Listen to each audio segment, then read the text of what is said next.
Welcome to episode 9 of The Whole Story. Today we're going to be looking at commenting and the works history and the works record.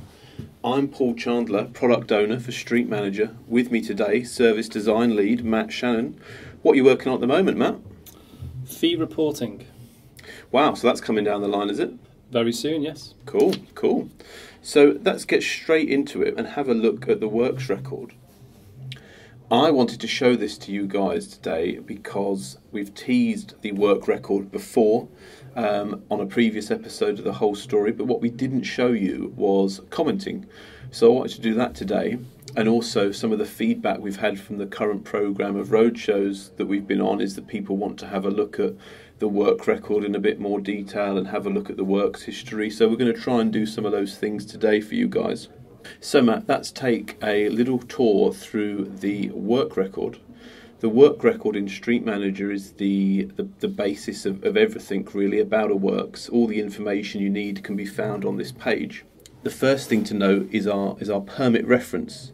So our permit reference is simply our works reference, which Matt is showing us at the top here, but with -01 on it. So this gets us away from needing to have point 1, point 1, point 2, all that kind of complexity that we had around the permit reference in Eton. If we had further stages of the work, a remedial works, an interim to perm, or a cancellation and a reapplication, they would be -02, -03. People have been asking about that recently, so happy to answer that one. If we keep going down, we see our on-site details, and the idea here is that this job's been started and stopped already, so we've got a nice clear indication of what the sequencing of this particular works was. And if we keep going down, we've got reinstatement sites, Matt. We're, of course, viewing as a highway authority today, so we don't have the ability to add further sites. We would have that ability if we were a promoter, but if we wanted to, we could go into site 1, see more details. If there were more sites there, they would be present on this page, and we can see instantly the description of works, the measurements, the key information that we need to see about a reinstatement. We've also got inspections here, and in a similar way we've got the key information about an inspection. We're logged in as a highway authority, so we could go in right now, add a further inspection if we wished. We've got fixed penalty notices here as well, and in a similar way the key information about a fixed penalty notice, and in future we could have section 74 overruns there. We could potentially even give defects their own status rather than inspections. That's something we want to bring in Street Manager down the line. But today what we want to do is add a comment. So this job has a section 74 overrun on it, but before that, Matt, why don't you tell us about what we've done with commenting in Street Manager? So during our research, speaking to a number of HAs and promoters, they identified a number of problems with the current commenting system within Eton to do with the time lags and sometimes the synchronization of commenting. Comments are sent instantly to the recipients, so no longer is there any of these synchronization issues. And we'd like to demonstrate sending a comment from a highway authority over to a promoter. Okay, so let's have a look at the 5 types of comment that we've got in Street Manager. They're generally fairly clear and self-explanatory. I just wanted to draw your attention to the fact that we've got a separate overrun warning and section 74 type of comment.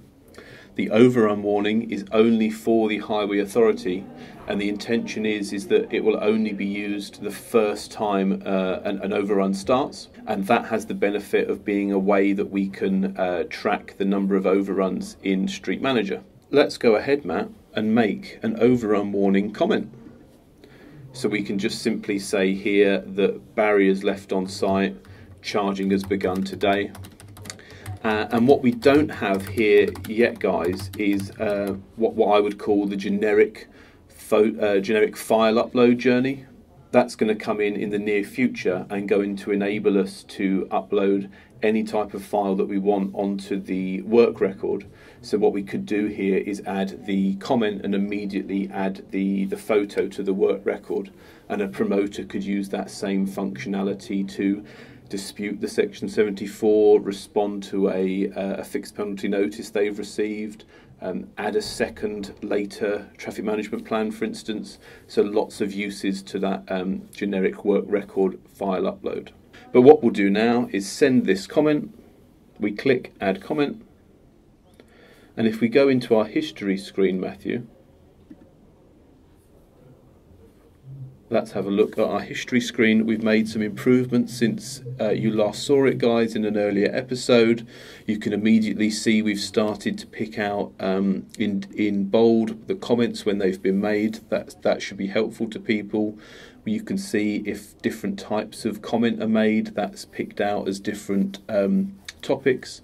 Or if an FPN is issued, that's classed as an FPN, and later on we can potentially bring in filter into this list and make improvements there. And I think that it's important to note that we're still showing email addresses as the username. That's going to be fixed in the near future, so we're just showing the person's name rather than giving away their email address. So let's quickly just see how that's received on the other side by the promoter. Matt's going to explain the comments list to us. So I'm logged in now as the promoter receiving this comment. I'm logged in as the promoter here. I'm on my dashboard. I periodically check my comments. When I open this page, I then am presented with a list of all the comments that I've received, with the most recent comment at the top. So I can see here the message that Paul's just sent me. And if I want to go back in, I want to go and have a look at that, I just select the works. I can take a quick look at the view of the history, and I see exactly what Paul had seen in his version of the work record. So the history is the same. You both see all of the messages. And if I wanted to respond, then I just scroll to the bottom of my work record, select section 74. So I'm going to respond to Paul's comment, and I can just add that comment. I'll just check to make sure it's been sent, and I can see it's been sent. So there you go, guys, a little review of the work record in a bit more detail, what we're doing with commenting in Street Manager, and another look in the history screen. One thing I wanted to emphasise was that in the near future we're bringing an improvement to Street Manager where the last 5 things from the history are going to be up front on the work record rather than you having to click in to the view history screen. And the benefit of that is it should be helpful to people to see comments if they've been made right on that front page. There are recent actions that people need to follow up on, they'll be able to see them from that screen. So I think there's a number of benefits of introducing that feature into Street Manager. I hope you enjoyed that, and we'll see you next time for another episode of The Whole Story.